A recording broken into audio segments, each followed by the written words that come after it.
Assalamualaikum warahmatullahi wabarakatuh. Rabbis shrah li sadri wa yassir li amri wahlul 'uqdatam min lisani yafqahu qawli. Allahumma sholli ala sayyidina Muhammad wa ala ali sayyidina Muhammad. Perkenalkan, nama saya Nuari, mahasiswa Sekolah Tinggi Agama Islam Darut Tauhid Bandung. Alhamdulillah, pada kesempatan kali ini saya akan membahas tentang fikih muamalah yang berjudul keuntungan al-rib dan pembatasannya dalam Islam. Nah, pengantar, arib secara bahasa berarti keuntungan. Dalam fikih muamalah, al-rib merujuk pada keuntungan dalam transaksi yang halal. Islam mengakui dan memperbolehkan keuntungan, tetapi harus diperoleh melalui cara-cara yang sah, tidak menipu dan tidak merugikan pihak lain. Oleh karena itu, Islam juga memberi batasan terhadap cara dan etika dalam memperoleh keuntungan agar terwujud keadilan dan keberkahan dalam muamalah. Harga dan keuntungan yang wajar. Dalam Islam tidak ada batasan pasti berapa persen keuntungan maksimal dalam jual beli. Namun, keuntungan dianggap wajar apabila tidak berlebihan dan tidak menzolimi pembeli. Nah, ada pun cirinya, ciri keuntungan wajar. Tidak melebihi harga pasar dan dengan ekstrim, dilakukan atas dasar suka sama suka, tidak memperdaya pihak lain. Nah, dalilnya sesungguhnya jual beli itu atas dasar suka sama suka. Hadis riwayat Ibnu Majah. Dengan demikian, kejujuran dan transparansi menjadi kunci dalam menetapkan harga dan mengambil laba. Menjual murah karena hormat atau iba atau terdesak.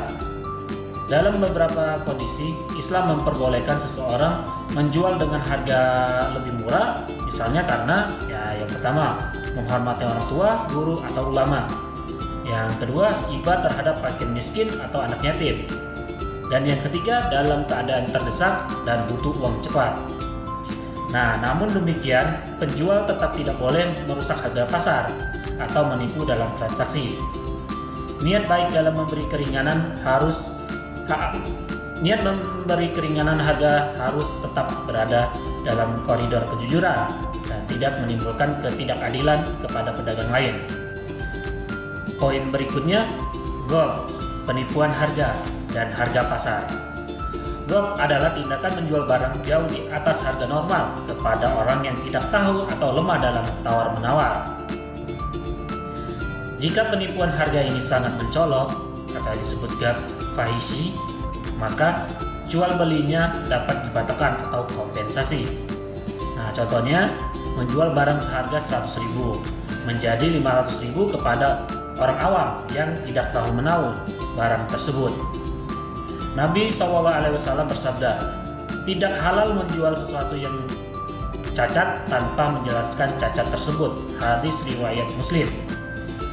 Ini menunjukkan bahwa Islam melarang segala bentuk manipulasi atau eksploitasi dalam jual beli. Harga barang bersubsidi. Barang bersubsidi adalah barang yang telah diberi bantuan oleh negara, biasanya untuk kebutuhan dasar masyarakat seperti beras, pupuk, atau BBM. Nah, Islam melarang memperjualbelikan barang bersubsidi untuk keuntungan pribadi karena yang pertama, barang tersebut adalah milik bersama, hak publik. Yang kedua adalah keuntungan dari penjualan adalah pengkhianatan terhadap amanah. Nah, contoh, menjual beras bantuan pemerintah untuk keperluan pribadi atau mencari untung dari solar subsidi. Nah, tindakan ini bisa termasuk dalam hulul, yaitu penggelapan harta milik umum yang diharamkan dalam Islam. Kesimpulan, keuntungan al-rib dalam Islam diperbolehkan, tetapi dengan syarat diperoleh secara jujur dan adil, tidak menzalimi pembeli, sesuai dengan nilai manfaat dan harga pasar. Nah, Islam menekankan bahwa keberkahan lebih penting daripada sekedar keuntungan materi. Nah, bisnis yang baik adalah yang memberi manfaat, menjaga etika, dan tidak merugikan pihak lain. Nah, dengan demikian, setiap muslim diharapkan menjadi pedagang yang amanah, adil, dan berorientasi pada keberkahan dunia dan akhirat. Nah, alhamdulillah itulah yang dapat saya sampaikan pada pertemuan kali ini tentang keuntungan al-rib dan pembatasannya dalam Islam. Nah, bagi sahabat-sahabat yang ingin bertanya atau ingin menambahkan, boleh silakan. Itulah yang dapat saya sampaikan. Mari kita alhamdulillahirabbil alamin. Astagfirullahaladzim. Saya mohon maaf. Saya akhiri. Assalamualaikum warahmatullahi wabarakatuh.